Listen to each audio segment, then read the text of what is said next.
Welcome to E town news, जहां आपको मिलेगा daily dose of Bollywood news, fashion trends, TV and social media से जुड़े हर update. A show which gives you the day's lowdown of all the best happenings in the world of glamour. तो इंतजार किस बात का? Let's take a look at today's headlines. क्या OTT platform में नहीं है सुपरस्टार सलमान खान की दिलचस्पी? क्या कार्तिक आर्यन ने कैंसिल कर दी है multi crore deal with a Chinese mobile brand? Sanjay Leela Bhansali की फिल्म गंगूबाई काठियावाड़ी में रणवीर सिंह कर सकते हैं स्पेशल कैमियो.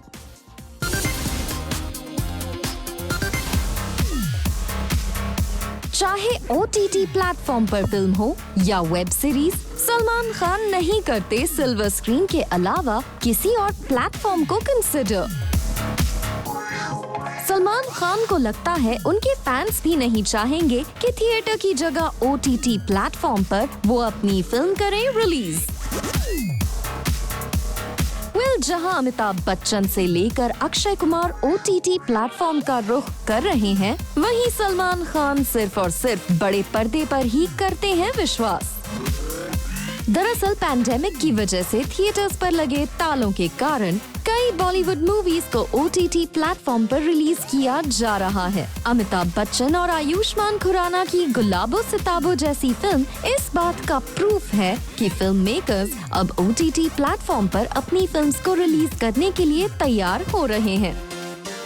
यही नहीं, सलमान खान की तरह बॉलीवुड के बड़े स्टार्स जैसे Akshay Kumar, Aamir Khan reportedly web series करने को तैयार हो रहे हैं और इन सीरीज के लिए रिपोर्टेडली उन्हें बहुत बड़ी रकम बतौर रेम्यूनरेशन दी गई है. अभिषेक बच्चन की वेब सीरीज तो बहुत जल्द रिलीज भी होने वाली है. लेकिन जहां एक तरफ बॉलीवुड का रुख OTT प्लेटफॉर्म की तरफ हो रहा है, वहीं सलमान खान को OTT प्लेटफॉर्म पर ना ही अपनी फिल्म्स को रिलीज करने में और ना ही किसी तरह की वेब सीरीज को करने में जरा भी दिलचस्पी है. सलमान खान के करीबी सोर्सेस का इस बारे में कहना है, भाई's films won't go digital. His fans won't allow it. They don't want to see his films anywhere except on the large screen. None of his producers would even think of it. As it is, his two films under production, Radhe, Your Most Wanted Bhai, and Kabhi Eid Kabhi Diwali, are produced by Salman himself. Even the third film he has scripted during the lockdown is his own productions. His films won't release on the digital platform. यानी साफ है, बॉलीवुड के भाई के लिए केवल big screen ही एक option है. उसके अलावा वो किसी और प्लेटफॉर्म को कंसिडर नहीं करते हैं. वैसे अगर बॉलीवुड के बाकी दो खान्स यानी आमिर और शाहरुख की फिल्म्स की बात करें, तो जहां आमिर खान की लाल सिंह चड्ढा की शूटिंग लॉकडाउन की वजह से रुकने के कारण पोस्टपोन हो गई है, वहीं दूसरी ओर बॉलीवुड के बादशाह शाहरुख खान फिलहाल किसी फिल्म पर काम नहीं कर रहे हैं. ऐसे में सलमान खान ही बॉलीवुड के वो खान हैं जिनकी एक film Radhe your most wanted भाई ऑलमोस्ट रिलीज के लिए तैयार है. साथ ही उनकी 2 फिल्म्स की स्क्रिप्ट पूरी हो चुकी है. We hope कि पैंडेमिक की वजह से खराब हुई सिचुएशन जल्द ही ठीक हो और फैंस सलमान खान की फिल्म्स को थिएटर में एंजॉय कर सकें.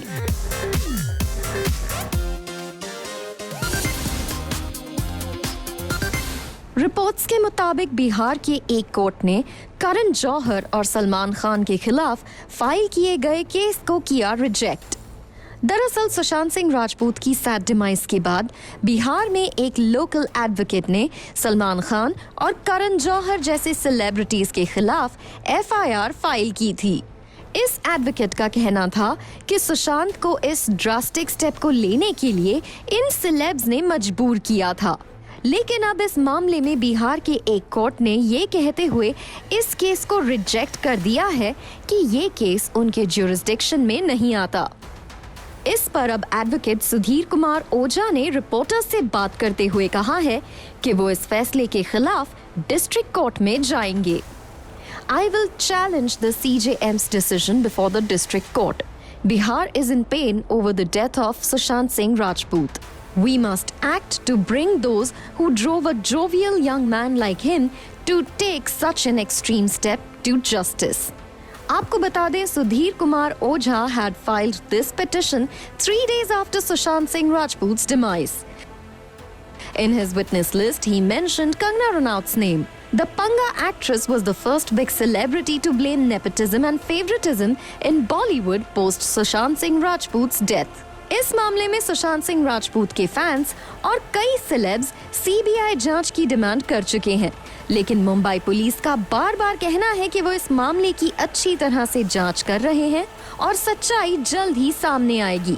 सुशांत सिंह राजपूत के मामले में अभी तक बांद्रा पुलिस ने 27 लोगों का स्टेटमेंट रिकॉर्ड किया है। सुशांत सिंह राजपूत का डिटेल पोस्टमार्टम रिपोर्ट जो है वो पुलिस को सुपर हॉस्पिटल से मिला है, जिसमें कि 5 डॉक्टर्स की टीम ने पीएम रिपोर्ट पे साइन करके पुलिस को दिया गया है। सुशांत सिंह का कॉज ऑफ डेथ डॉक्टर्स ने clearly asphyxia due to hanging ये पुलिस को बताया है ऑन रिकॉर्ड। क्यों सुसाइड किया इसके बारे में पुलिस सभी एंगल से जांच कर रही है और जैसे ही जांच में कुछ सामने आएगा तो पुलिस आप सबको जरूर बताएगी। आपको बता दें, इस मामले में पुलिस ने हाल ही में संजय लीला भंसाली से पूछताछ की थी, जिन्होंने रिवील किया था उन्होंने सुशांत सिंह राजपूत को अपनी 4 फिल्म्स ऑफर की थी, लेकिन अपने दूसरे प्रोजेक्ट्स की वजह से सुशांत उनकी फिल्म में काम नहीं कर पाए थे। संजय लीला भंसाली ने सुशांत सिंह राजपूत को जो फिल्म्स ऑफर की थी उसमें उनकी हिट फिल्म रामलीला और बाजीराव मस्तानी शामिल थी। पुलिस इस मामले में अब तक 30 से ज्यादा लोगों से पूछताछ कर चुकी है। रिपोर्ट्स के मुताबिक पुलिस ने कुछ जर्नलिस्ट से भी पूछताछ की है, जिन्होंने सुशांत को लेकर कुछ ब्लाइंड आइटम्स पब्लिश किए थे। सुशांत सिंह राजपूत की सैड डिमाइस के इस मामले में दिन ब दिन नई कंट्रोवर्सी जुड़ती जा रही है। ऐसे में जरूरत है कि केस को पुलिस जल्द सॉल्व करे, ताकि सच्चाई पूरी दुनिया के सामने आए।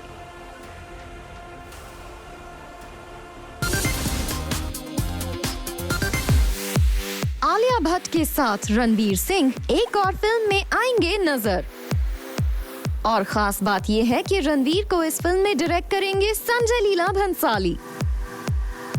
जी हाँ, रणवीर सिंह अपने फेवरेट डायरेक्टर संजय लीला भंसाली के साथ फिर से काम करने जा रहे हैं, और यहाँ इंटरेस्टिंग बात यह है कि इस फिल्म में रणवीर की गली बॉय को star Alia Bhatt lead role play कर रही हैं। और सोर्सेस के अकॉर्डिंग वो फिल्म है गंगूबाई काठियावाड़ी। कहा जा रहा है कि इस फिल्म में एक पावरफुल कैमियो के लिए संजय लीला भंसाली को किसी ए लिस्ट एक्टर की तलाश थी, और उन्होंने फिर अपने फेवरेट एक्टर रणवीर सिंह को ये रोल ऑफर करने का फैसला किया, जिसे रणवीर इनकार नहीं कर पाए। इस डेवलपमेंट से जुड़े एक सोर्स का कहना है, it's a very powerful cameo and Ranveer can't say no to Sanjay Leela Bhansali ever. On top of that, the film has Alia Bhatt in the lead. Alia and Ranveer have shared a special rapport from the time they worked together in Gully Boy. So Ranveer has absolutely no reason to decline the offer. Gangubai Kathiawadi की कहानी Mumbai underworld और flesh trade के dark secret पर रोशनी डालेगी। साथ ही इसमें एक लड़की की हिम्मत और गट्स को संजय लीला भंसाली सिल्वर स्क्रीन पर अच्छी तरह से दिखाएंगे। कहा जा रहा है कि ये फिल्म आलिया भट्ट के करियर की सबसे बेहतरीन फिल्म बन सकती है। शायद यही वजह है कि सलमान खान के साथ इंशाअल्लाह शेल्व होने के बावजूद आलिया ने अपने डेट्स किसी और फिल्म को नहीं दिए।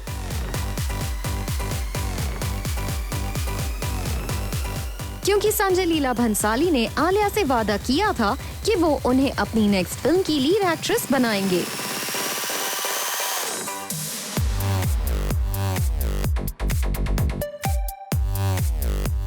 वैसे ये फिल्म इसी साल रिलीज होने वाली थी, लेकिन पैंडेमिक की वजह से खड़े हुए हालात में अभी फिल्म की शूटिंग पूरी नहीं की जा सकी है।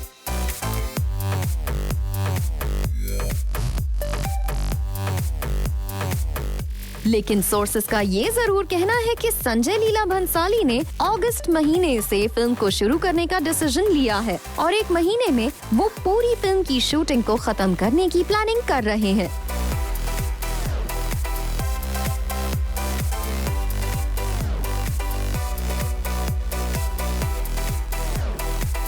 बात करें आलिया भट्ट की दूसरी फिल्म्स की तो पैंडेमिक के दौरान आलिया की सड़क 2 अब OTT प्लेटफॉर्म पर रिलीज होगी, जिसकी अनाउंसमेंट हाल ही में आलिया भट्ट ने की थी।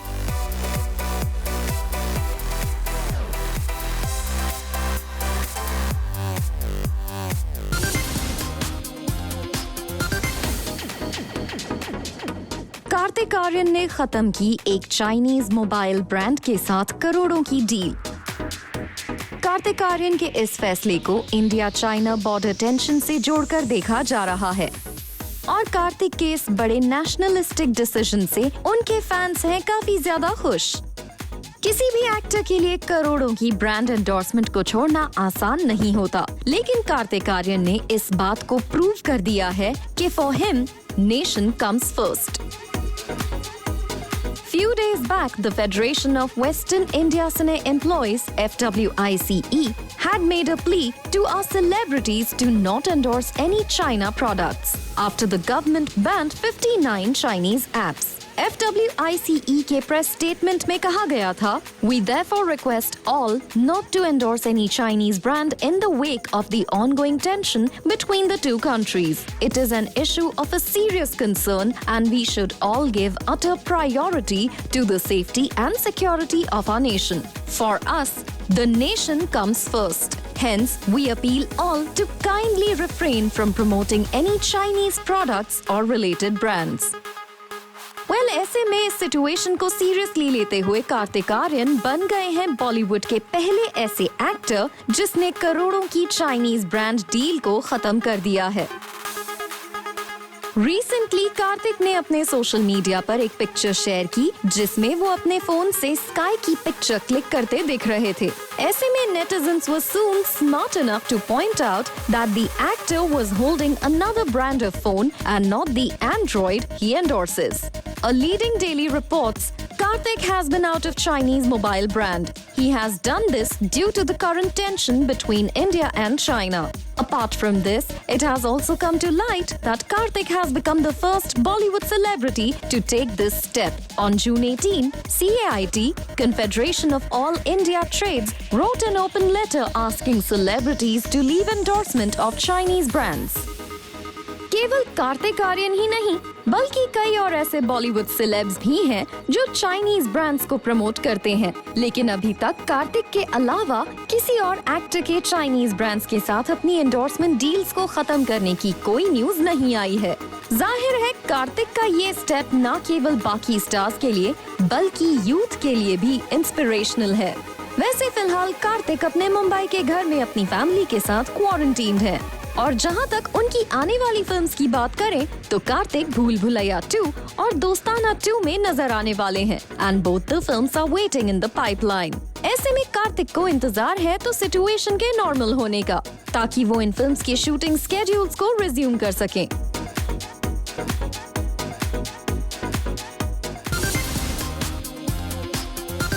बॉलीवुड में जहां स्टार किड्स और यहाँ होने वाले नेपोटिज्म को लेकर डिबेट चल रहा है, वहीं अब जानवी कपूर की सिस्टर खुशी कपूर का एक वीडियो वायरल हो रहा है जिसमें खुशी कपूर साफ साफ बोलती नजर आ रही हैं कि वो पहले खुद के दम पर इंडस्ट्री में काम शुरू करेंगी और फिर अपनी फैमिली के साथ काम करेंगी।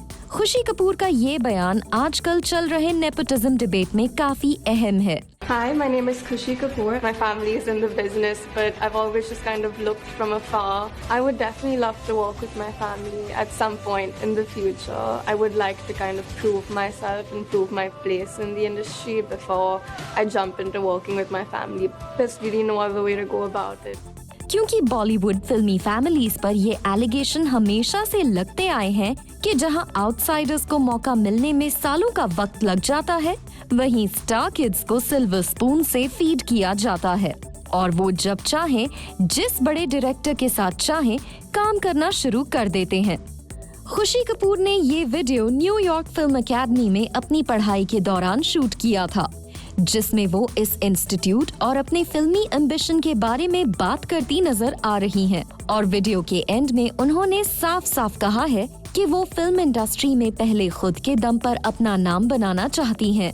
सुशांत सिंह राजपूत की सैड डिमाइस के बाद से सोशल मीडिया पर हर एक स्टार किड को निशाना बनाया गया है, चाहे वो established star kid like Alia Bhatt हो या फिर newcomers like Janhvi Kapoor and Ananya Pandey.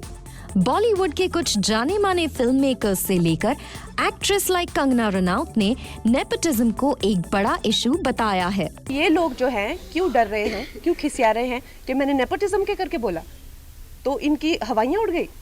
सब गैंग बना के बैठे हुए हैं कि नेपोटिज्म के बारे में इसने क्यों बोला, तो सब इकट्ठे हुए हैं। जैसे कोई क्लासरूम होता है, बच्चे समझेंगे 60 लोगों का क्लासरूम हो जिसमें एक बच्चे के खिलाफ बाकी के 59 अड़ जाएं, बिल्कुल उसको किसी ना किसी तरह से सताने में या बुली करने में लग जाए, कैसा महसूस करेंगे आप? शर्म नहीं आती इनको? कोई तो मेरे दादा की उम्र के हैं, ठीक है, मेरे पीछे इतनी बुरी तरह से पड़े हुए हैं, इतनी शर्म नहीं आती है कि इट्स नॉट अबाउट मी, मुझे तो इनके साथ काम ही नहीं करना है, वो तो मैं इनके मुंह पे कहती हूँ। यहाँ ध्यान देने वाली बात है कि खुशी की सिस्टर जानवी को उनके फिल्मी बैकग्राउंड की वजह से करण जौहर ने बॉलीवुड में लॉन्च किया था और इसकी एक बड़ी वजह ये भी थी कि करण जौहर श्रीदेवी के करीब थे और यही वजह है कि जब भी स्टार किड्स और नेपोटिज्म की बात होती है तो नेटिजन्स जानवी कपूर का नाम भी सामने लाते हैं। लेकिन अब जबकि खुशी कपूर खुद से कह रही हैं कि she will first establish herself in the film industry, then work with her family, ऐसे में हो सकता है आने वाले वक्त में खुशी कपूर नेपोटिज्म डिबेट से बच जाएं। Coming up on the show, Varun Dhawan कैसे करेंगे बैकग्राउंड डांसर्स की हेल्प।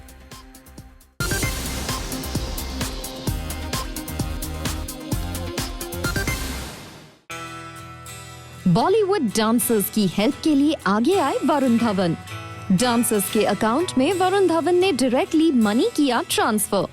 पैंडेमिक की वजह से शूटिंग्स रुकने के कारण बहुत से स्मॉल टाइम आर्टिस्ट्स के पास काम की कमी हो गई, जिसके कारण अपनी रोजमर्रा की जरूरतों को पूरा करना भी उनके लिए एक चैलेंज बन गया।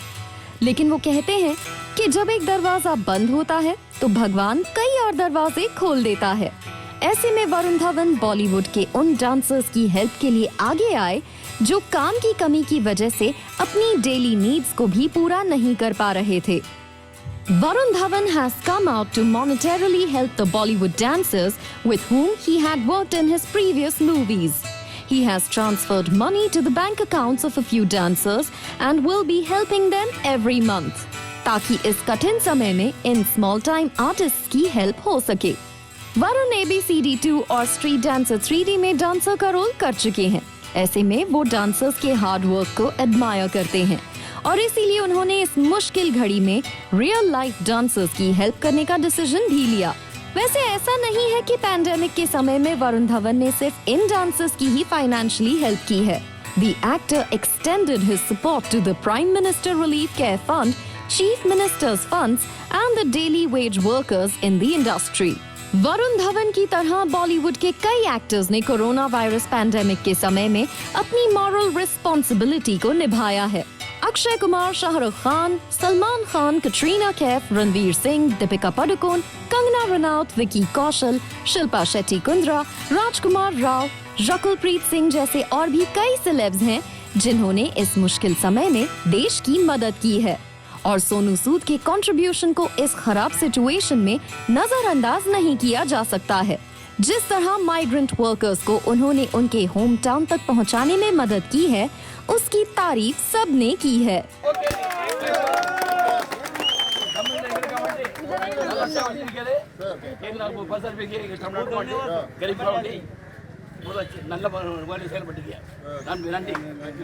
अच्छा काम किया,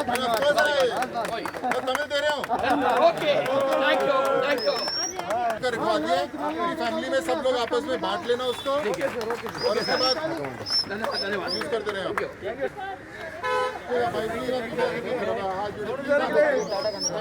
Well, we hope Varun Dhawan की हेल्प से रियल लाइफ डांसर्स की जिंदगी आसान बन पाए और जल्द ही बॉलीवुड में काम उसी तरह से शुरू हो जैसा हुआ करता था, ताकि इस इंडस्ट्री पर निर्भर लोगों की जिंदगियां फिर से पटरी पर लौट सकें।